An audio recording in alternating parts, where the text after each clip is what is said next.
Engueulade? Mais pas du tout, j'ai l'habitude. C'est vrai, vous savez le calmer? Oh non, pas du tout, il se calme tout seul. Avec la bière. Voilà, exactement. Voilà.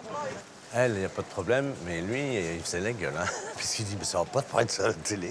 Et moi, je suis monté bidon. Ensuite, elle dit, bah oui, il biberonne. Hein. Ah, il aime ça, la bière. Hein. Là, il se retourne, il fait, mais t'es pas bien. Et puis, il monte les caméras. Tu vas pas te parler comme ça de moi à la télé. 2 fois, il fait ça. J'adore sa tête quand il fait ça. J'espère qu'il va signer, parce que c'était bien. Eugène, alors? Non? Elle m'a dit, n'y allez surtout pas, parce que vous allez vous en prendre une. Il est hyper agressif, mon mari. Elle m'a dit, avec moi, ça va, mais elle m'a dit, il va vous en coller une si vous le retrouvez. Alors, on fait quoi? Donc, voilà. Elle l'attend, assise sur un bras, c'est pas où vous voulez. Ça arrive souvent, ça? Ah, ouais. Ouais, il y a des gens qui sont plus ou moins sanguins, quoi. Alors ça se soigne, il peut y avoir plein de raisons. Hein. Hyperthyroïde, hormonale... Je sais pas quoi dire. Comment ça s'appelle, alors? Je sais pas. On va attendre que ça se calme, déjà.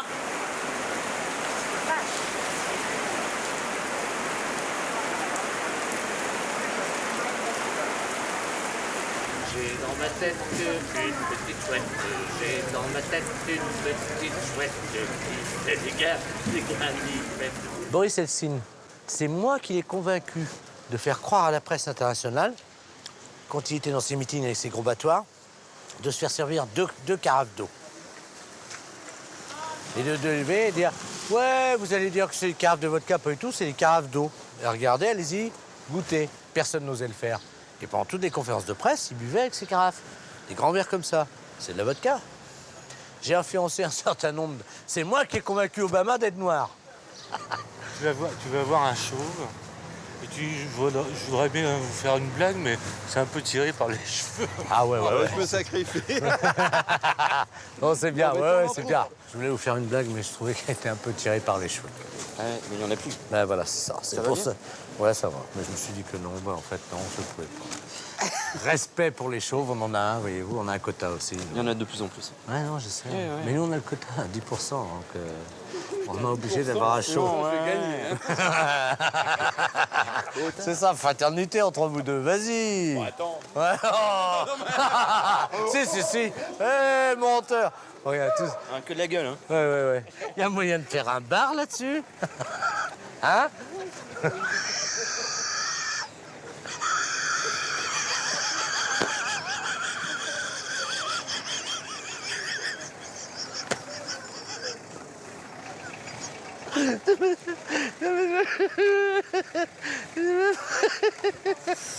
Quoi? L'image est magnifique.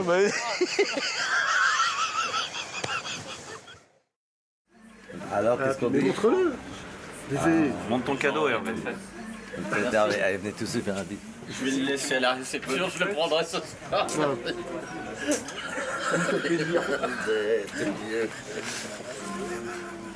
Ça nous fait plaisir. Ah. Une nouvelle copine pour Vévé. T'as mis ça là. Si maman t'ouvre. Évidemment, c'est pas la peine. Tu pourrais le présenter? Non. Tu peux le présenter à ta mère. Ah non. C'est beau, mais les femmes aiment bien. Tu m'as arraché les poils. Les femmes aiment bien. ton micro pourri là, qui fait des scratchs. Tu m'as... Ah là, ça va pas, non? Attends. Il y a un jeu concours dans le DVD. Si vous trouvez ce que l'ingé son est en train de me faire là, ne montre pas. C'est le concours. Eh bien, vous gagnez 3 poils de ma poitrine. Ne montre pas. C'est un jeu concours. Et là, dans le col d'Irati, l'année dernière, je suis dans le col d'Irati de l'étape du Tour de France. Et que tu as gagné, évidemment. Non. Que tu as perdu. Le Tour Malais et après le col de... L'utérus.